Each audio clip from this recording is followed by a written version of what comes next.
What seems harmless, but is incredibly dangerous. Putting your feet up on the dash while riding as a passenger in a moving car. You do not want to see post-accident photos of what happens when someone is in that posture in a surprise head-on collision. Lint. Too much lint in a dryer can cause a fire. Gotta clean that stuff out on the regular. Water in general, but fast moving water specifically. 2 or 3 inches of water is all that's needed to sweep you off of your feet. If it's moving fast, 12 inches of water will lift and sweep away a car. Water is heavy and will fuck you up if you don't respect it. Over-the-counter medicines. Just because you can get something without a prescription does not mean it's safe in all cases or in high doses. Texting coworkers after you've been drinking. Grapefruit juice. By itself it's perfectly fine, but a lot of people aren't aware that grapefruit juice specifically has interactions with a lot of different drugs, both medical and recreational, and can be potentially very dangerous when combined. Dull knives. Dull knives are far more likely to cause an incident compared to a sharp one. Cat bites. Cat fangs puncture deep and trap bacteria deep within your tissue, leading to horrible infections. You might think one isn't serious because it's not bleeding much, but that just means the wound isn't flushing properly. If you get seriously bitten by a cat, it's very important to go to urgent care so they can properly disinfect the wound. Cleaning ammonia with bleach.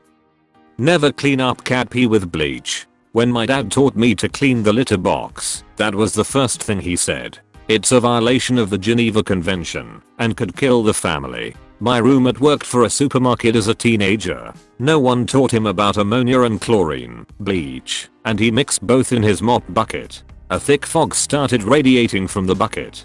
He told his manager, and, thankfully, the store was evacuated immediately. It's wild that a clueless teen had the ingredients to make World War I style poison gas just like that.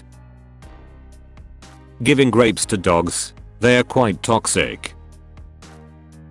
Walking off the boardwalks at Yellowstone.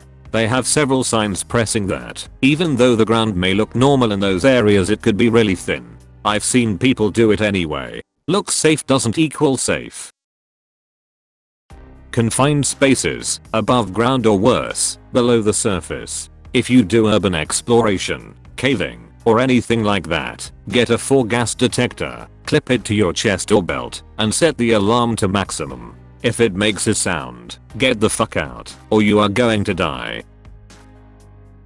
Texting while driving. You might think this is obvious, but I see many people texting and driving every day. Not cool and definitely not safe. Pushing someone's face into a cake as a joke. Some cakes have little wooden spikes inside to support the cake. Saw a post where a girl's face was gored by one of these. Climbing a ladder. It doesn't even have to be a big ladder. Even one of those 2-step ladders are incredibly dangerous. One ill-placed step can change your entire life. For kids, someone online with a sympathetic ear for their problems. Responsible adults will try to put you in touch with real-life help, not encourage a pattern of reliance and inappropriate intimacy. Bonus danger points on anyone who throws down. You're really mature for your age. Predators online work just like real-life hunting predators. Their first goal is to separate you from your herd. Having a loose animal in the car. A safety instructor once told me doctors had to dig dog bones out of a person after it got between them and an airbag. Kids picking flowers in the park.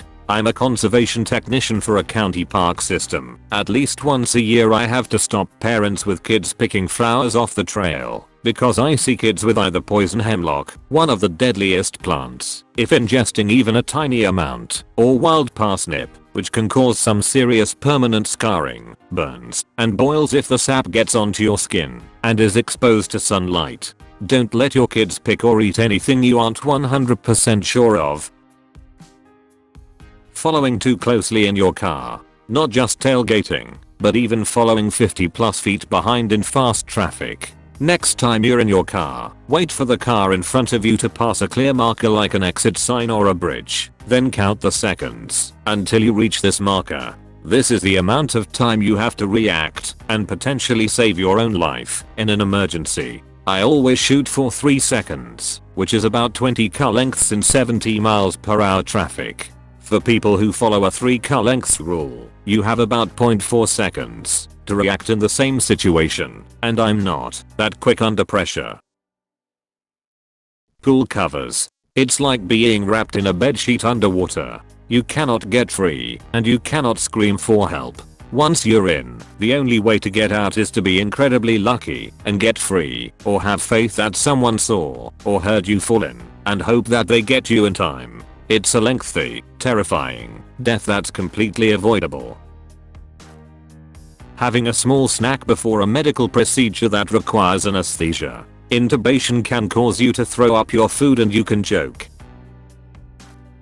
Being conflict avoidant. People think they are trying to keep the peace by not causing friction. But when you don't have healthy conflict, boundaries get run over, you get burnt out, you feel unheard or taken advantage of, and on a high level, terrible people get into and keep positions of power and oppression when people opt to stay silent rather than challenge the status quo for the sake of pseudo unity.